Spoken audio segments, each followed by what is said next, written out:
In only 1 year, the Rays went from being the best to becoming an average baseball team, from almost winning their division just 9 months ago to being on the cusp of last place. Their star player has failed, their best player is injured, and the face of their franchise is currently facing a prison sentence. The team that has made 5 straight postseasons are facing a drastic problem. The Rays' Moneyball strategy is no longer working. But what is this strategy, and how has it worked for so long? The name Moneyball stems from an old Oakland Athletics team building strategy. This strategy became so popular and new that it even got a movie in Hollywood starring actor Brad Pitt, becoming one of the best sports movies ever. After making over $100 million in the box office, this strategy would become league-wide. So, under this Moneyball concept, there were 2 things that you would look for in a player. The first reason you sign a player, because he gets on base.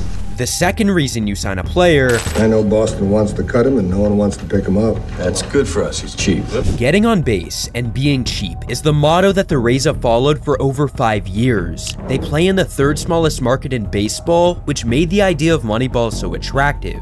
The Rays spend far less than their opponents, yet always seem to be better than their opponent as well. Over the last 3 seasons, the Rays have had a .600 winning percentage compared to the league's .511 winning percentage. This Moneyball strategy kept the Rays competitive for several years. However, the rest of the league was waiting to see them fail, because no one was able to replicate their success with this strategy. Not even the creator, the Oakland A's, could even find the Rays' level of success. So, what was it that made the Rays version of Moneyball so unique from the Athletics version?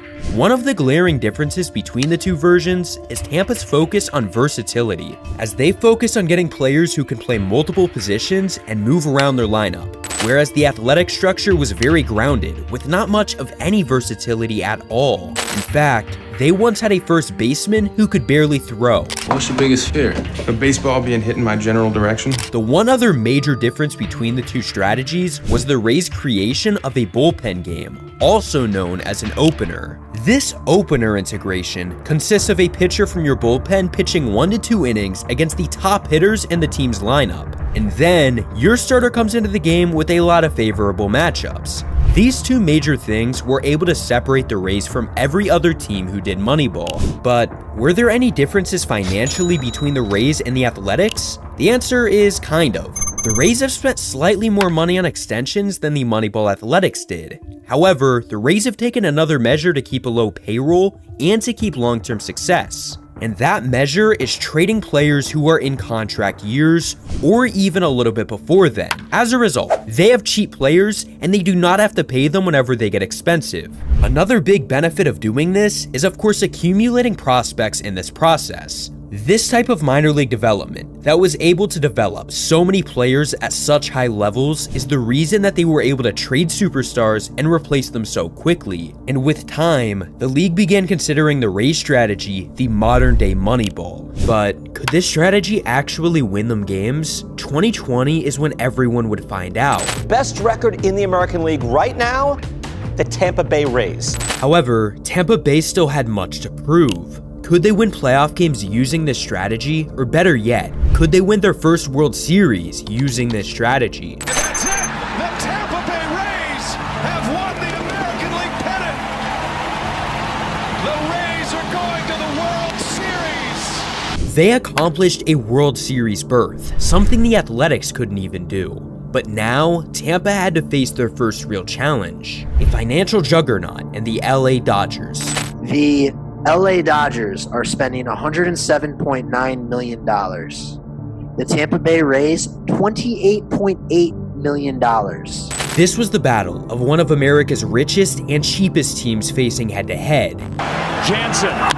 That is into center field. Here comes Kiermaier.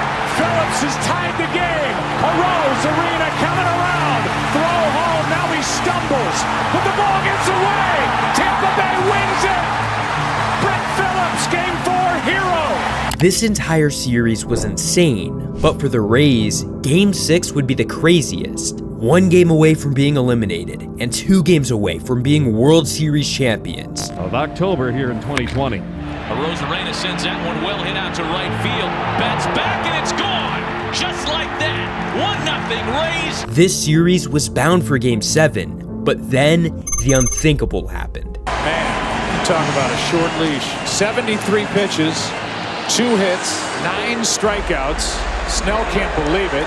A controversial decision, no doubt. Tampa Bay taking Blake Snell out of the game ended up being the worst decision in the Rays franchise history, as almost immediately, the 1-0 Rays lead would be blown, and this would happen. And strike 3. Dodgers have won it all in 2020. Blake Snell was absolutely heartbroken. Blake, what was your reaction to Kevin taking you out in that situation, and how surprised or disappointed were you? Yeah, definitely disappointed, upset.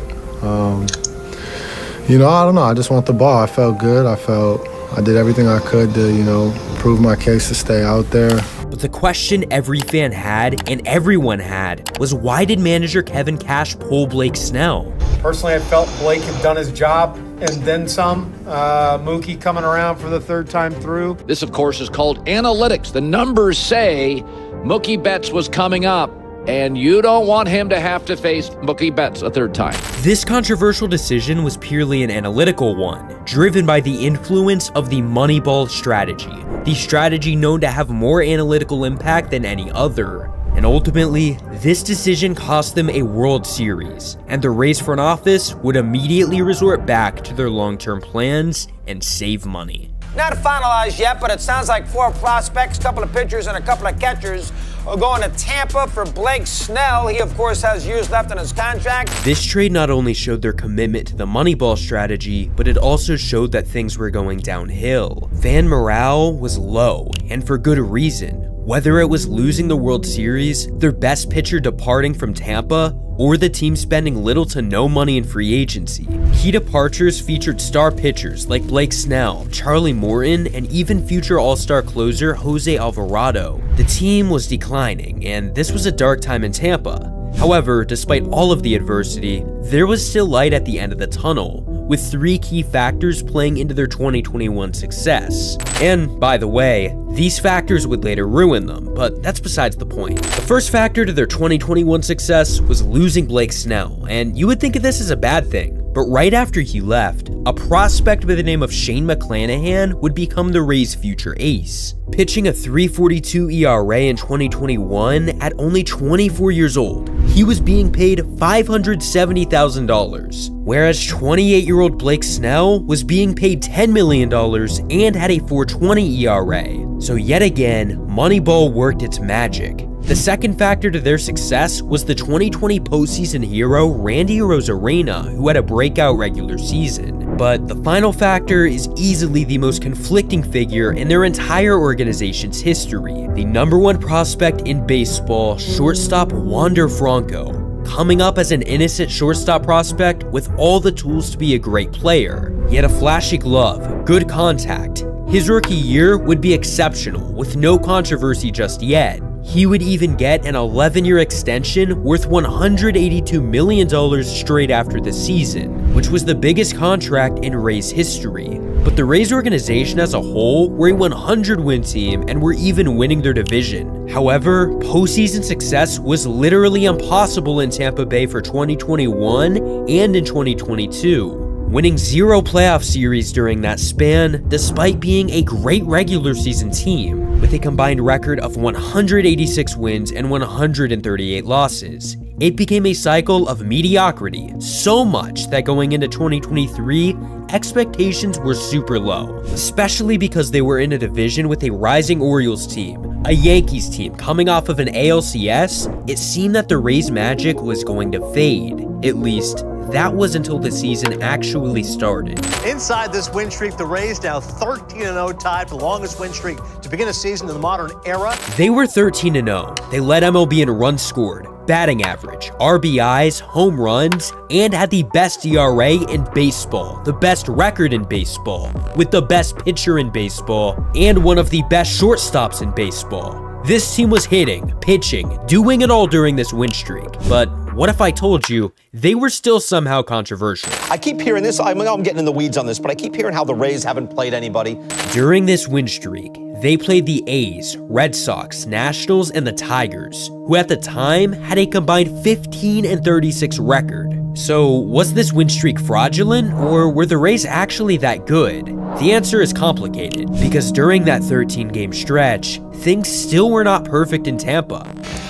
Jeffrey Springs expected to have Tommy John surgery. He'll be sidelined into 2024. Now, Jeffrey Springs was off to an electric start. They lost Jeffrey Springs in the midst of all the winning, while he was pitching a .56 ERA in 3 total starts. And quickly, injuries would become the theme of the Tampa Bay Rays, because not only would they lose Springs, but they would also lose Drew Rasmussen in July, who was pitching a .262 ERA through 8 total starts. And this would launch the beginning of the Rays' 2023 collapse, as in July, they would finish with a record of 8-16, losing twice as much as they won. Injuries played a big role in this sudden change of performance, along with slumps from players like Arozarena and Wander Franco. But considering how the team played before this slump, it seemed pretty safe to say that they could get out of it.